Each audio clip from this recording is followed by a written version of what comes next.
heard from the Western allies, if we can call them that at the moment, in terms of sanctions and any sort of threat? Is it falling on deaf ears when I'm hearing that rather than having less troops, Russian troops at the Ukrainian border, it's gone from 100,000 up to 130,000? Looks like President Putin's not feeling threatened. Well, there are two interpretations. The first is indeed what you've just suggested, which is he is saying, actually, you can do what you want on the sanctions front. I'm going to do what I want, and that will involve an invasion of Ukraine, and I've clearly got the force in place to do that. The second interpretation is that this remains a game of brinkmanship, and Putin's response is to increase the pressure by bringing the extra 30,000 troops to the front, making it seem that he is indeed preparing for invasion, thereby trying to extract further concessions somehow through diplomacy before any attack happens. So it could be one of those two, and I'm afraid only Mr. Putin knows the answer to that. We've heard lots of contributions from politicians in the Commons this afternoon here, in particular, talking about what action we can take. Sanctions seems to be the only real way forward for us.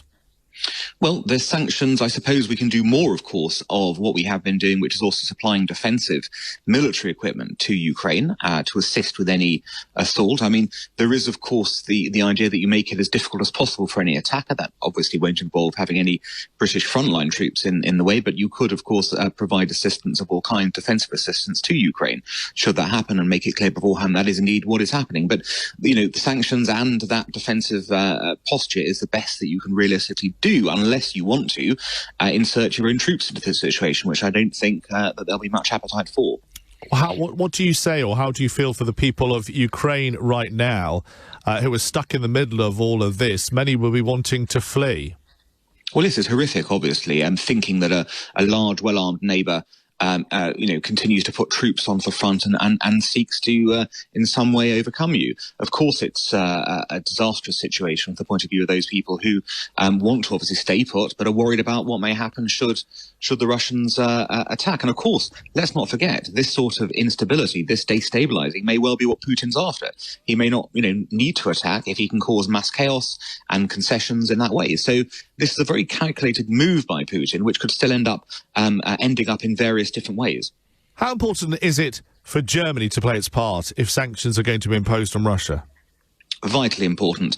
You can't possibly have the largest economy in Europe sitting there doing nothing or playing a very minimal game when European security has been compromised in such an obvious fashion, particularly as the Germans, of course, have the key pipeline in place, or will have it in place, with Nord Stream 2, which some believe this whole saga is about in terms of getting that approved. The idea the Germans can just sit back and pretend that the rest of Europe can deal with this and they can just continue with their commercial relationships is for the birds. If European security is to mean anything, it's going to require the Germans to step up finally and play their part in this, even if that means taking a hit economically. I know that apparently of our gas supplies, only 3% comes from Russia, but energy is a big topic at the moment, and obviously will be from April the 1st when people's bills double here. The Lib Dem leader, Sir Ed Davey, calling for a summit of G7 energy ministers to deal with the implications for energy supply and prices. Is this relevant to this discussion? Well, it will be, of course, because even though, as you say, we only have 3% of supplies, a very small amount coming from Russia, any knock-on effect of invasion will be to spiral gas and oil prices even higher.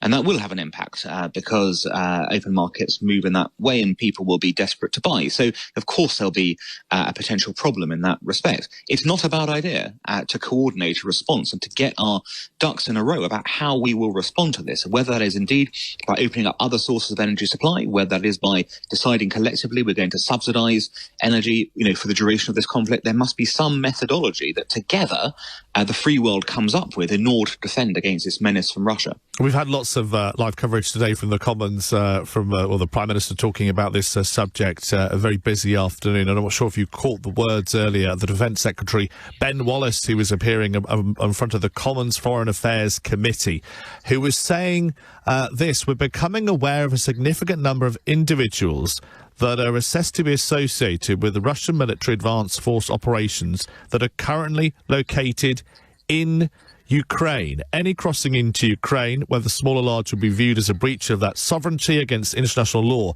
and invasion. You can't be half pregnant. You're either invading a country or you're not. But fascinating words from him there, saying that some of the Russian states are already in Ukraine.